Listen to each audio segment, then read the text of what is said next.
Hey all, Necrolyte came out yesterday if this video is going out when I intended to, and that means that the map editor is available for everyone, not just those that were lucky enough to get access in the closed playtest for 0.5.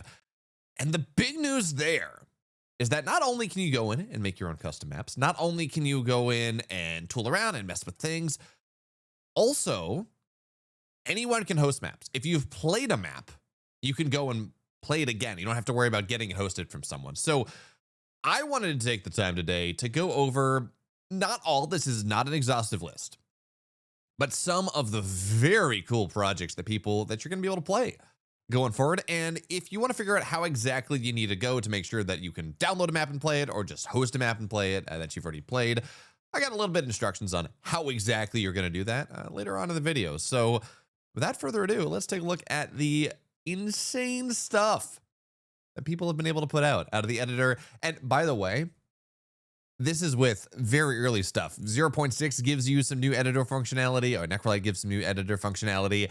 It's just going to keep getting better. If you listen to my interview with Tim Campbell yesterday, it sounds like they're putting even more developer resources into the editor, given how much of a success it's already been. So it's going to be good. But let's take a look at this awesome stuff.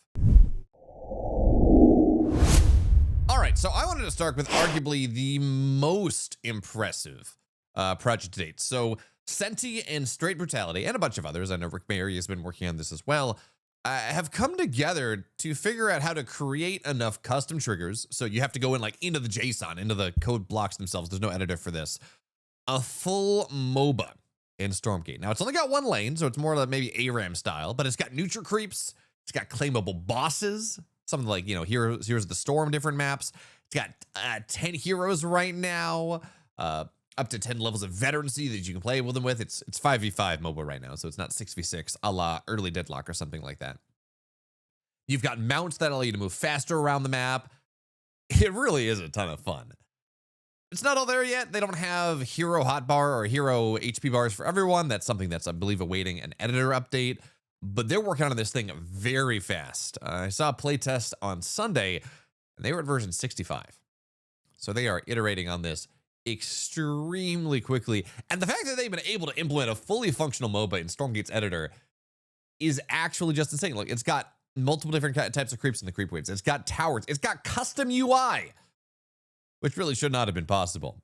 It's got a bunch of really awesome stuff here. So make sure to go play it. Check it out. You can play it with less than 5 or less than 10 players. Of course, it is better played with 10 players. So there you go. But, if MOBAs are not your thing, if you're just trying to figure out how many Lancers it takes to one-shot a Gaunt, how big you can possibly get a dragon with like 7 avatars, Rusty Shacky has made a functional unit tester. It's not quite to the level of the custom unit tester that we had in StarCraft 2 just yet. There's no custom UI. You can't really change the terrain right now, but it's getting there. It's getting there every day. And it supports all the Stormgate rewards. So you can add relics. You can mess around with those. You can mess around with custom Stormgate units. You can have the units through all 3 factions. It's got unit upgrades. It's got unit tiers. And not only that, I do know, I talked with Rusty quite a bit, and he helped build one of the more fully featured unit testers in StarCraft 2. And I can tell you that he's actively working on these modifiable terrains and other things as that functionality is getting added into the editor. He'd like to have it in now, but, it is what it is.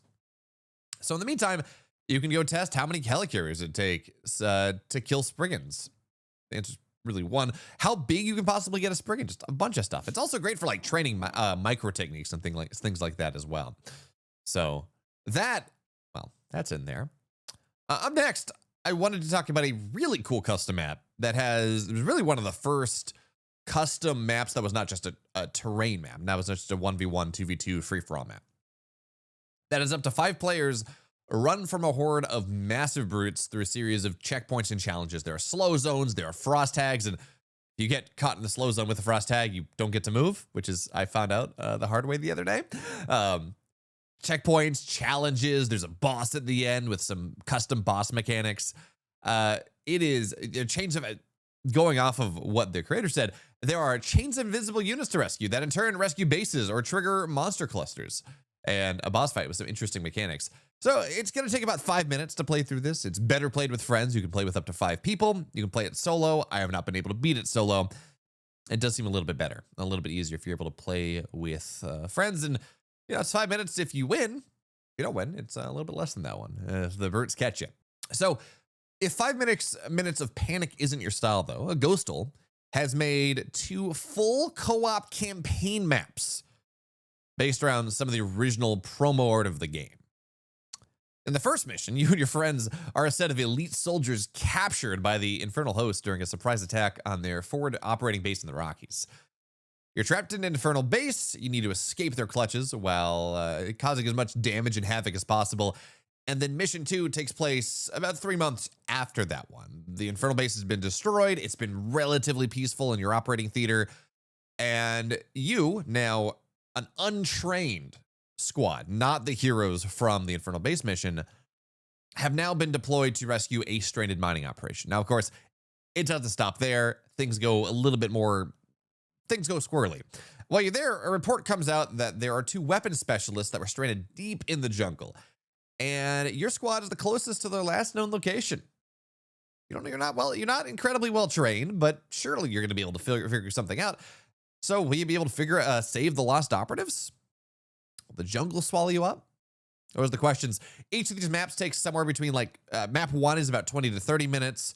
Map 2 is around 50 minutes from what I've seen. It's got full base building. Map 2 does. There are hero Vulcans that are levelable up to level 10. It's going to take you about 70 minutes to complete both. And it's really awesome to see this. Obviously, we don't have full co-op campaign available just yet, but already seeing players do this is awesome. And I can't wait to see what people are going to be able to make as more functionality is added in. Hopefully, the ability to load one save into another save and build your own custom campaigns. Back to the wackier side of things, Fellhog Racing, which was created by Marksman1107, was inspired by the inclusion of a model of an imp riding a Fellhog that for some reason some dev thought was good to ship with the editor. So in this one, you get to race around a course using your racers' custom abilities. Different racers have different custom abilities. Take the first one to drop a rocket on Major Gult's head.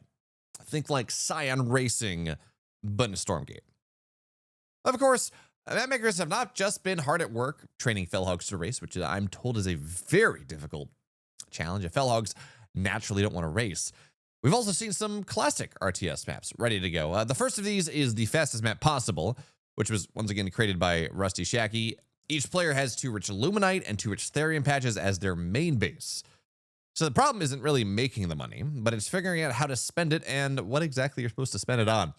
Supports up to 8 players and may include Stormgates or other neutral objectives in the future. Rusty's not quite sure about that one, but for now, it's just the fastest map possible. Now, if you want to go play free-for-alls without the fastest map possible, there are a bunch of free-for-all maps as well. There are 2v2 maps, 1v1 maps, but we're going to move on to talk about the first tower defense game in Stormgate. Phoenix made it, and it supports multiple players and a whole bunch of turrets. Now, these are not static turrets like a classic tower defense. You just get units that move around, but they have upgrades, a different functionality there. So Phoenix in the future plans to add the ability to sell units, give resources to friends, upgrade the terrain, he wants to upgrade the terrain a little bit. He wants to add a version numbering and some other things. So we got tower defense. And I'm sure this is going to be iterated upon much more as we go on, especially once they add the ability to add custom assets, which are that's not in there yet. But when I talked to James Francis, he said that's something they would like to support in the future. We've also got a ton of custom 1v1, 2v2, free-for-all maps. I legitimately cannot go over all of them. It would double the length of this video. But the community is making a ton of them day by day. They're awesome ones. I really enjoyed the look of Emberfrost that was just published, I think, yesterday. It'll be, if you're watching this and you're not watching the tournament I'm running, it's being used in the tournament. So go check that out. But for now, if you want to go dive into this world, go into the custom maps forum in the Stormgate Discord and sort by 1v1, team maps, and FFA to find all the really cool stuff people are making. Some of these maps are really pretty. And they're already giving us great games on the competitive side of things. Hopefully the games today are also really good. Of course, this is being released after the games have started, but, hopefully it's good. Now, of course, the next question is how you're supposed to go play these maps. And it's really simple. Frostshine made this very easy. So if you have downloaded the map from the Discord or somewhere else on the internet, you're going to want to unzip that into documents /Stormgate/maps, wherever your documents folder is, wherever your documents/Stormgate folder is. And you're going to want to make it so the top level folder is the map name. And then you're going to want to go and open it in the map editor. From there, you're going to build the map. So that's File, Build, or Shift F5 if you want to use hotkeys. It should then show up in the custom map browser. And you can post it like anything else. It's going to show up as custom map name. If you've played it before, like say you're playing Run for Your Life, someone hosts it up and you want to go play it yourself, you should just see it listed in your custom map browser. You don't really need anything else, and then you can host it yourself. Now, I should point out here that there's no way to sync versioning. So if you play Run for Your Life version 0.3, the map maker puts it to 0.5, and you haven't played 0.5, you're not going to be able to play 0.5 without re-downloading, rebuilding, or playing and having someone host it and play the new map. So that's important to point out.